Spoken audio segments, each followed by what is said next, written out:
Welcome back to the channel. Today I'm going to be discussing The Question of Palestine by Edward Said. I'm actually going to be doing this in two parts. As you can see, it's not a very thick book, but I've got a lot of bookmarks, and I've wanted to talk about Professor Said for quite some time. He's been a part of my learning about the situation, but I knew before I started reading a lot of his works, I got to see some of his interviews and I saw him referenced in other authors I'd read. I needed to get more knowledge under my belt. So I felt like I've gotten enough so far to read this book, which was first published in 1979 and then was updated in 1992, shortly before his resignation from the PNC. He was part of the Palestinian National Council. He supported a two-state solution with a right of return, but after Oslo was signed in 93, he resigned. That said, as time went on and the situation developed on the ground, by 1999, and keeping in mind he died in 2003, by 1999 he supported a single democratic, joint Israeli-Palestinian state. He's extremely talented. He comes from a literature background, so he's not a historian. So the way that he sees things, I would say it's very high level. He's connecting all these different dots, and I think that's why you can't read Professor Said as an introductory text. You need to come with some facts under your belt. Otherwise, I think you're going to miss a lot. And just the wonderful way he just writes in a very beautiful way. He's a musician as well. He was a musician. He co-founded an orchestra with Daniel Barenboim. If you don't know him, famous Argentine-Israeli musician. He co-founded an orchestra in Seville together. And I think they also wrote a book together. So widely respected, lectured at over 200 universities, held a chair at Columbia University. He was a professor at Columbia University. And since then, there's now an endowed chair, the Edward Said Professorship, which is held by Professor Rashid Khalidi, who I think is a very worthy successor to Professor Said. There's so much more I want to say, but rather than hearing me, I just want you to hear his words. So I'll link to a couple interviews of his that I really like in the description, so you can get to know him more in that way. But let's get on to the text, shall we? So the first thing I want to do is I want to talk about the preface. We need to set the stage. However much one laments and even wishes somehow to atone for the loss of life and suffering visited upon innocents because of Palestinian violence, there is still the need, I think, also to say that no national movement has been so unfairly penalized, defamed, and subjected to disproportionate retaliation for its sins as has the Palestinian. The Israeli policy of punitive counterattacks, or state terrorism, seems to be to try to kill anywhere from 50 to 100 Arabs for every Jewish fatality. The devastation of Lebanese refugee camps, hospitals, schools, mosques, churches, and orphanages, the summary arrests, deportations, house destructions, maimings, and torture of Palestinians on the West Bank and Gaza, the use of poisonous, dehumanizing rhetoric by senior Israeli politicians, soldiers, diplomats, and intellectuals to characterize all Palestinian acts of resistance as terrorist and Palestinians as non-human, i.e. cockroaches, grasshoppers, two-legged vermin, etc., these and the number of Palestinian fatalities, the scale of material loss, the physical, political, and psychological deprivations have tremendously exceeded the damage done by Palestinians to Israelis. And I must add the remarkable disparity or asymmetry between, on the one hand, the position of the Palestinians as an aggrieved, dispossessed, and sinned against people, and on the other, Israel as the, quote, state of the Jewish people, unquote, and the direct instrument of Palestinian suffering, is both great and greatly unadmitted. And just listen to the way that he strings all that together, not just beautifully, but cogently. And that's part of what makes this such a pleasure to read. Until today, it is a striking fact that merely to mention the Palestinians or Palestine in Israel, or to a convinced Zionist, is to name the unnameable. So powerfully does our bare existence serve to accuse Israel of what it did to us. Just naming the Palestinians, and keep in mind he's writing this in the 70s, but I think it still resonates today. I think it's still something that we can think about. Where did the Palestinians come from? Did it just pop out of the earth? Land in Lebanon? he's referring to the Palestinians here. They have been associated with opposition to Zionism, with being the heart of the Middle East problem, with being terrorists, with being intransigent. The list is a long and unflattering one. They have had the extraordinarily bad luck to have a good case in resisting colonial invasion of their homeland, combined with, in terms of the international and moral scene, the most morally complex of all opponents, Jews, with a long history of victimization and terror behind them. Interesting point. It's hard to have such an opponent, is it not? So now, and this is something that Ilan Pappé insists on doing as well in his works, is let's take a look at what Zionism is, separate from Judaism. Remember, Zionism is not a religious movement. It is a political movement. It is a recent political movement. Judaism goes back thousands of years. Zionism only goes back to the 1880s. So let's learn a little bit about Zionism.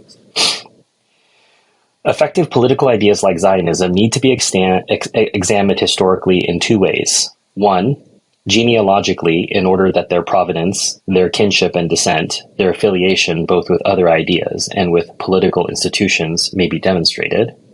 Two, as practical systems for accumulation of power, land, ideological legitimacy, and displacement of people, other ideas, prior legitimacy.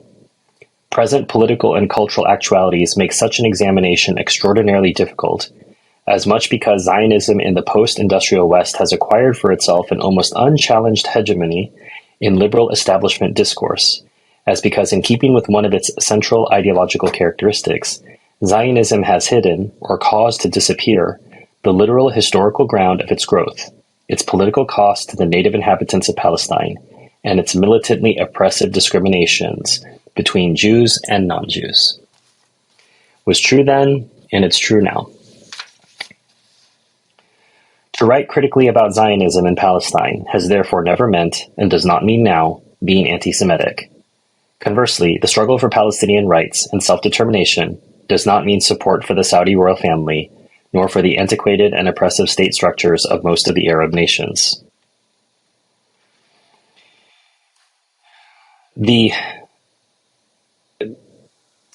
We'll keep going here. One must admit, however, that all liberals and even most radicals have been unable to overcome the Zionist habit of equating anti-Zionism with anti-Semitism. So we've talked about that there's a new push for this, but this is an old push, apparently. Any well-meaning person can thus oppose South African or American racism, and at the same time tacitly support Zionist racial discrimination against non-Jews in Palestine. The almost total absence of any handily available historical knowledge from non-Zionist sources, the dissemination by the media of malicious simplifications, i.e., Jews versus Arabs, the cynical opportunism of various Zionist pressure groups, the tendency endemic to university intellectuals uncritically to repeat cant phrases and political cliches, the fear of treading upon the highly sensitive terrain of what Jews did to their victims. All this contributes to the dulling, regulated enforcement of almost unanimous support for Israel.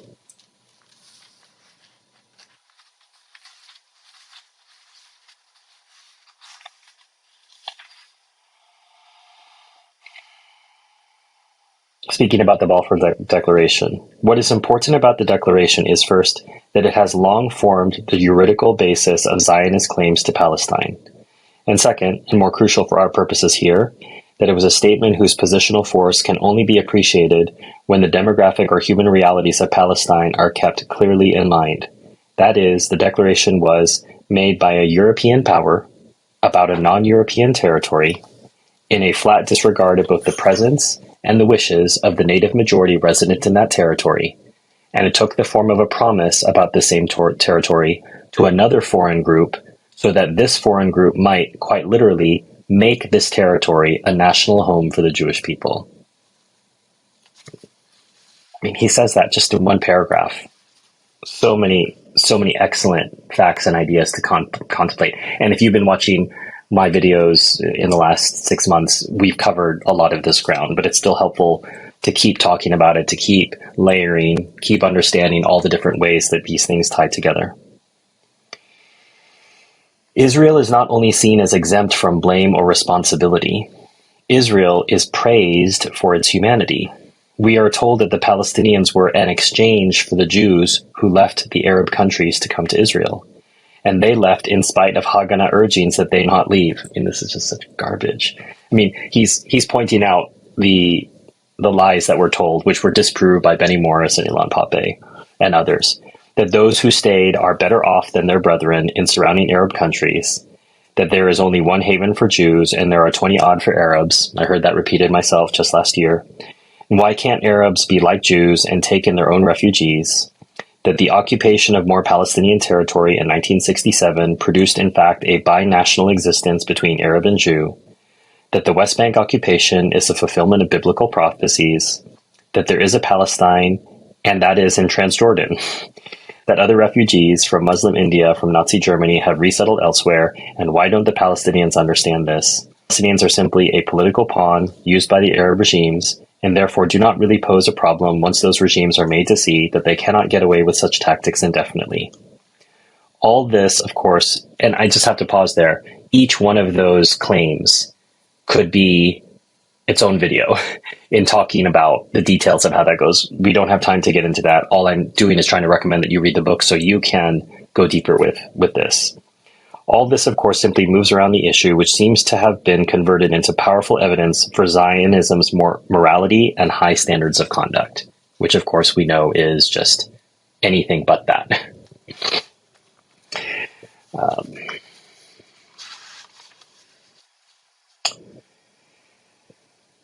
This is a quote from Paul Leroy-Beaulieu, a French geographer. Colonization is the expansive force of a people. It is its power of reproduction. It is its enlargement and its multiplication through space. It is the subjugation of the universe, or a vast part of it, to that people's language, customs, ideas, and laws. Which, if the land is empty, there's no problem with that. But in this case, if there are people there, you get rid of most of the offending human and animal blight, whether because it simply sprawls untidily all over the place, or because it roams around unproductively and uncounted. And you can find the rest to reservations, compounds, native homelands, where you can count, tax, use them profitably, and you build a new society on the vacated space. Settler colonialism, that's something that we're going to have to talk a bit more about in other books, but as I say, you need to come to a book of Professor Said's with some knowledge under your belt so all of these things can tie together. So now that we've set the stage by talking about what's going on in general and about Zionism in a little bit more detail, let's talk about some important Zionists, starting with, probably the granddaddy of them all, Theodor Herzl. And this is from his diaries in 1895, which, keep in mind, these were his diaries. He didn't plan for them to be published, certainly so soon. So he wasn't necessarily happy when this got out. But he noted that something would have to be done about the Palestinians. We shall have to spirit the penniless population across the border by procuring employment for it in the transit countries, while denying it any employment in our own country. Both the process of expropriation and the removal of the poor must be carried out discreetly and circumspectly. This is his writing. This isn't a conspiracy theory. This is Herzl's diaries. This is Desmond Stewart talking about this quote. Herzl seems to have foreseen that in going further than any colonialist had so far gone in Africa, he would temporarily alienate civilized opinion. At first, incidentally, he writes on the pages describing involuntary expropriation, people will avoid us. We will be in a bad odor. By the time the reshaping of world opinion in our favor has been completed, we shall be firmly established in our country, no longer fearing the influx of foreigners, and receiving our visitors with aristocratic benevolence and proud amiability. This was not a prospect to charm a peon in Argentina or a fella in Palestine, but Herzl did not intend his diary for immediate publication. Think about that. Herzl knew that it would make the Israelis, the Jews, look bad, but he said, don't worry about it, we're going to wait it out, and soon we'll be welcoming people and they'll forget about it. And you have to realize, too, there's something about Machiavelli in that. If you read Machiavelli in The Prince, he says that people will forget the murders of their fathers if you give them land, right? You can buy people off. And Israel has certainly bought a lot of people off. And those are just facts. So let's keep going with other Zionists. Joseph Feitz writes on December 19th, 1940, another diary. It's called My Diary and Letters to the Children. After the Second World War, the question of the land of Israel and the question of the Jews would be raised beyond the framework of development amongst ourselves. It must be clear that there is no room for both peoples in this country. This is 1940. No development will bring us closer to our aim to be an independent people in this small country. If the Arabs leave the country, it will be broad and wide open for us. And if the Arabs stay, the country will remain narrow and miserable. When the war is over and the English have won, and when the judges sit on the throne of law, our people must bring their petitions and their claim before them, and the only solution is Eretz Israel, or at least Western Eretz Israel without Arabs. Now to clarify, remember, Eretz Israel looks like that, including the east bank of the Jordan. So it goes even further. That's why he says at least Western Eretz Israel. That's just Western Eretz Israel. More of Eretz Israel goes deeper all the way to the Euphrates River. Without Arabs, there is no room for compromise on this point.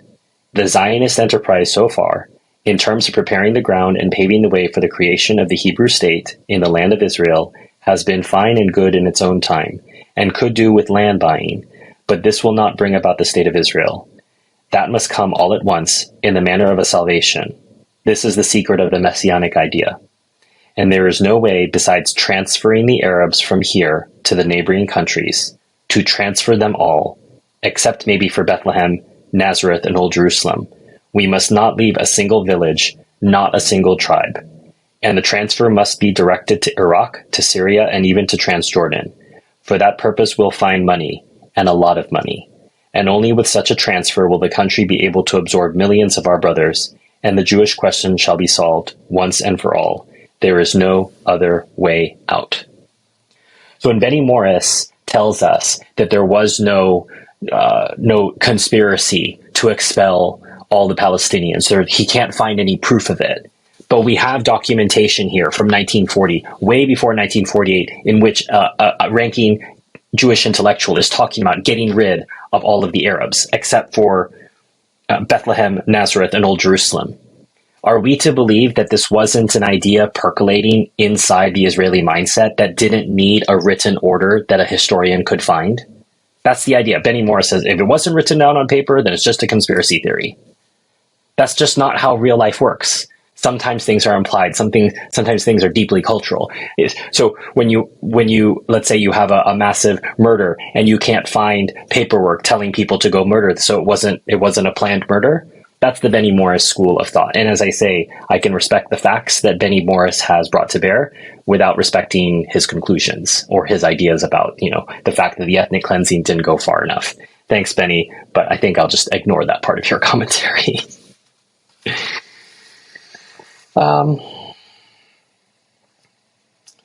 Menachem Begin, who we're going to read a book by Menachem Begin. Don't worry about that. We'll get there. But he refers to the Palestinians as Israel's own blacks.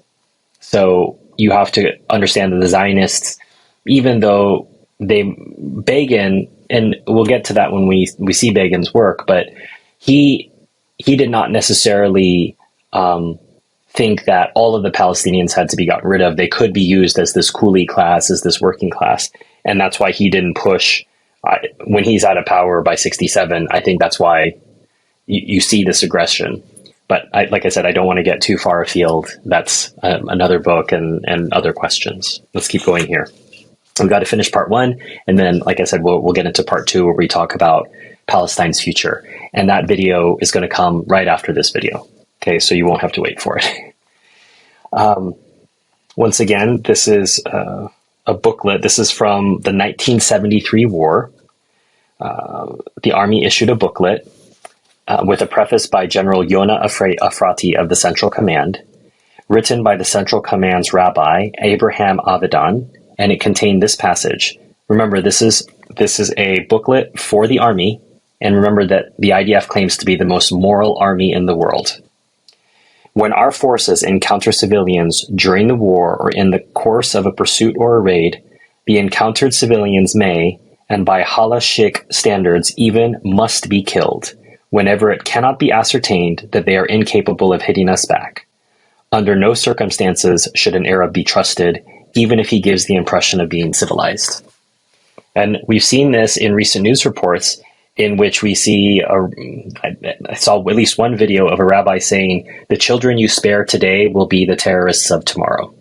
This is how the Israelis think about Palestinians. And never connecting the dots. How is it that the Palestinians do this? Could it be that we occupy them and murder them all the time?